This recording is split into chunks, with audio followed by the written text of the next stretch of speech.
6:52 on a Tuesday. Academically, socially, emotionally, kids need to get back into the classroom one day, but not until it's safe. As each day passes, parents and teachers wonder when exactly that's going to happen. So we're joined right now to give us some perspective by Superintendent of Public Instruction, Kathy Hoffman. Superintendent Hoffman, thank you for being with us this morning.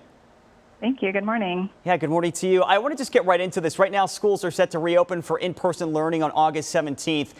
We have seen a big spike in cases over the last few weeks. Do you still see that happening? Kids back in the classroom on the 17th of August?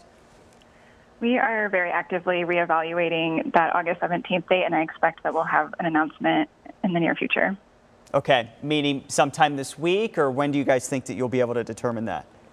It's hard to say since it hasn't been scheduled yet, but we are actively reevaluating that, and I think we have been very responsive to the data since when we saw the spike in the number of cases here in Arizona, we responded very quickly, and Governor Ducey put out the executive order that delayed in-person instruction until August 17th. But we also want to be clear that that doesn't mean that learning is going to be delayed until August 17th. We expect our schools to get started, whether it's late July, early August, and start connecting with their students. Absolutely. And in all fairness, obviously, week to week, it is hard to predict where exactly the pandemic is going to go. But in short, you guys are open to possibly changing that date if needed, correct? That's correct. And I think one of the challenges is looking at this from the state perspective when in the future, not now, right now it's not safe statewide to open schools, but in the future there could be a time at which the outbreak could be more localized.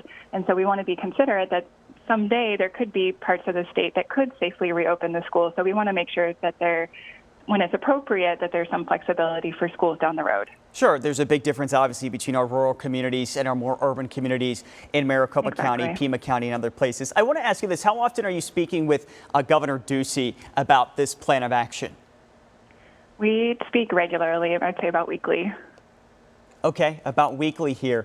And as we mentioned, 34 days out to possibly going back into the classroom on August 17th, if all goes as planned. I want to ask you, though, if schools are forced to continue online, are you worried about kids maybe falling behind and sort of there being that learning gap, especially in our lower income areas? I am very concerned about this, and I do have to commend our school leaders for stepping up, and they're going above and beyond to find ways to get technology to their students and helping their families sign up for internet when possible. But we do have many communities across the state that don't even have the infrastructure for internet. So I've even talked to superintendents who are looking at purchasing towers to build on their school property so that they could offer Wi-Fi to their students, which I just think is such an innovative solution. But yes, I am very concerned that since we have so many, we estimate there's about 200,000 students in Arizona that do not have access to Wi-Fi at home. And I just have to say that doing the packet learning at home is just no comparison to having that in-person supported instruction with a teacher. And absolutely, as we mentioned, that's the goal I think that everyone can agree on.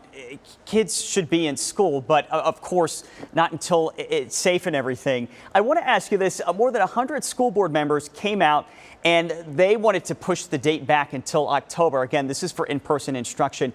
What are you hearing specifically from these teachers? I have heard from many teachers. I've been reaching out to them as well. And there is a lot of concern and anxiety, and I completely understand that because we have to understand that there have been so many cases within our school communities of positive cases, and even recently the loss of a life to COVID-19 by a beloved teacher in the Hayden Winkleman School District. That was Mrs. Bird, and I know that's made national news. So that, I think even that kind of put a face to it, that our teachers, our educators are saying, hey, like Mrs. Bird kind of looks like me, and we want to be back with our students, but we want to do so safely. And so I have heard a lot of concerns. There are also many teachers who are ready to go back to work, who would rather be back in their classroom.